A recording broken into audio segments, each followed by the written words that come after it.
IPRS has gone through a lot of transformation in the last 4-5 years, and it has all been possible because of the support of all the creators. We have all become one. When we have taken IPRS forward, we said that there is no division between the authors, composers and publishers, and no regional boundaries.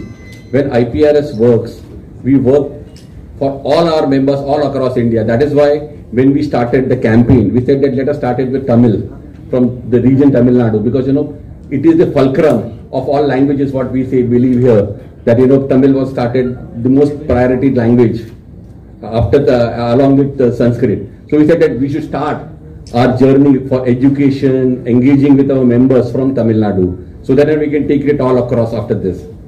IPRS, Indian Performing Rights Society, என்று சொல்லக்கூடிய இந்த அமைப்பு கலைஞர்களுக்கு ஒரு பெரிய அட்சய பாத்திரமாக திகழ்கிறது.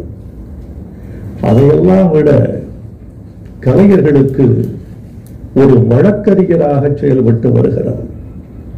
கலைஞர்கள் பாவம், கலைஞர்கள் கற்பனாவாதிகள், கலைஞர்கள் சட்டமறியாதவர்கள், கலைஞர்கள் உரிமை தெரியாதவர்கள், கற்பனாவாதிகள், பூமியில் நின்று கொண்டு நட்சத்திரங்களில் தேன்குடிக்க ஆசைப்படுகிறவர்கள், தாய்ப்பாலுக்கும் நிலாப்பாலுக்கும் வேறுபாடு தெரியாத பிரமையாளர்கள், அவர்கள் சட்டம் பற்றி எதுவும் அறியாத. ஐபிஆர்எஸ் என்ன செய்கிறது என்றால் சட்டம் அறியாத, உரிமை அறியாத, இந்த வழக்குகளும் மரபுகளும் தெரியாத இந்த தலைமுறைக்கு போராடி அவர்களுக்கு ராயல்டி என்ற உரிமை தொகையை பெற்றுத் தருகிறது.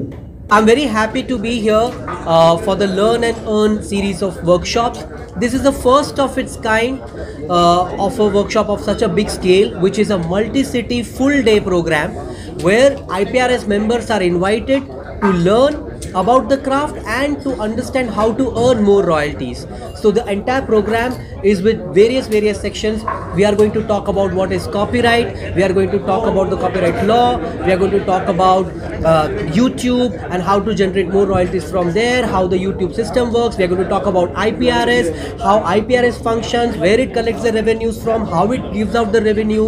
We will also talk about the new member portal of the IPRS, which is going to enable all the members to see their data very clearly, very transparently on their computers, on their mobile phones, so they can see where their songs are, how much they're earning, how it is happening. So member portal, YouTube, how IPRS functions, and what is basic copyright law and understanding of copyright laws in India. All these things will be covered in the workshop today in Chennai and day after tomorrow in Hyderabad, and later on we take this series of workshops to Kolkata, to Ludhiana, to Delhi, to various cities in India, because the creators who are driving this economy now, it's a creators economy. Creator must learn so that they can earn better. This is our effort.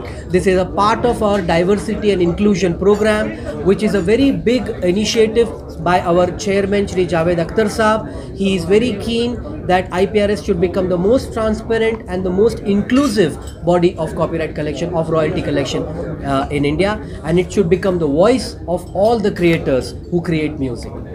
மட்டும்தான் இந்த IPRS இருக்குது. அதாவது இசையமைப்பாளர் பாடலாசிரியர்கள் 2 பேருக்கு மட்டும்தான் இருக்குது. அதை தயாரிக்கிற அந்த ஆடியோ கம்பெனி இல்லை மியூசிக் கம்பெனி அவங்களுக்கு இருக்குது. அவங்களுக்கு வந்து 50%, பாடலாசிரியருக்கு 25%, நம்ம இசையமைப்பாளருக்கு ஒரு 25% இருந்துகிட்ருக்கு. முக்கியமாக என்னென்னா இந்த மீடியா எல்லாமே, அதாவது சோஷியல் மீடியா இல்லாமல் மற்ற மீடியாஸ்லாம் இருக்குது இல்லைங்களா, அவங்களாம் கூட இந்த ராயல்டி தரணும். அதுக்கான வேலைகளை வந்து ஐபிஆர்எஸ் பண்ணிகிட்டு இருக்காங்க. அதனால் அதுக்காக தான் இந்த மீட்டிங் வந்து தொடர்ச்சியாக நடந்துகிட்ருக்கு. இந்த வகையில் நான் சில விஷயங்களை உங்களுக்கு சொல்ல கடமைப்பட்டிருக்கேன். என்னென்னா, இந்த ஐபிஆர்எஸ்ங்கிற இந்த ஒரு அமைப்பு வந்து கலைஞர்களுக்காக இந்த ராயல்ட்டிஸை கலெக்ட் பண்ணி கொடுக்குற ஒரு மிகப்பெரிய வேலையை செஞ்சுக்கிட்டு இருக்கு. என்னென்னா, கலைஞர்களுக்கு எதுக்கு கொடுக்கணும்னா மக்களுக்கே இன்னும் அந்த விழிப்புணர்வு கிடைக்காத ஒரு சூழலில் அந்த மக்களுக்கு விழிப்புணர்வு ஏற்படுத்துகிற விதமாகவும், அதே போல் ராயல்ட்டிஸ் கொடுக்காமல் இருக்கிற இடத்துல போய்ட்டு அதை கலெக்ட் பண்ணுறது எப்படி அப்படிங்கிறதையும் கலைஞர்களுக்கு சொல்கிற ஒரு ஒரு கான்ஃபரன்ஸ், ஒரு செமினார் மாதிரி இன்றைக்கி வந்து ஈவினிங் கண்டக்ட் பண்ணிருக்கோம். என்னென்னா, எப்படி நாம் நம்ம வந்து எழுதின பிறகு அதை எப்படி நம்முடைய படைப்புக்கான ராயல்ட்டிஸை வந்து எப்படி பெறுவது, எந்தெந்த ஊடகங்களில் இருந்தெல்லாம் எப்படி பெறலாம், எப்படி எங்கெங்கெல்லாம் நமக்கு வந்து கொடுக்கப்படாமல் இருக்கின்றவோ அதை எப்படி நாம் வந்து அமைப்புக்கு தெரியப்படுத்தலாம் அப்படிங்கிறத பற்றின ஒரு மிகப்பெரிய நிகழ்வாக இந்த நிகழ்வு ஏற்பாடு பண்ணியிருக்கோம். ஏன்னா உலகமெங்கும் வந்து இருக்குது இது மாதிரி கலைஞர்களுக்கு வந்து ராயல்ட்டிஸ் கலெக்ட் பண்ணி கொடுக்குற அமைப்பு என்பது உலகமெங்கும் இருக்குது. இந்தியாவில் போதிய விழிப்புணர்வு இல்லாமல் இருக்குது. எதுக்கு அதான் வந்துருச்சு, அவங்க சம்பளம் வாங்கிட்டு போகிறாங்களே, அதுக்கு பிறகு எதுக்கு கொடுக்கணுங்கிற ஒரு மனோபாவத்தோடு இருக்காங்க. அதல்ல, ஒரு படைப்பாளி எழுதி விட்ட பிறகும் கூட அந்த படைப்பு எங்கெங்கெல்லாம் பயன்படுத்தப்படுகிறதோ அதற்கேற்ப அவர்களுக்கு வந்து ராயல்ட்டி தொகை தரப்பட வேண்டும் என்பது உலகமெங்கும் இருக்கிற விதி. அதை மக்களுக்கும் கொண்டு போய் சேர்ப்பது எப்படி, நாமும் அதை பயன்படுத்திக் கொள்வது எப்படி என்று கலைஞர்களுக்கு சொல்லுகிற ஒரு நிகழ்வாக இந்த நிகழ்வை ஏற்பாடு செய்திருக்கிறோம்.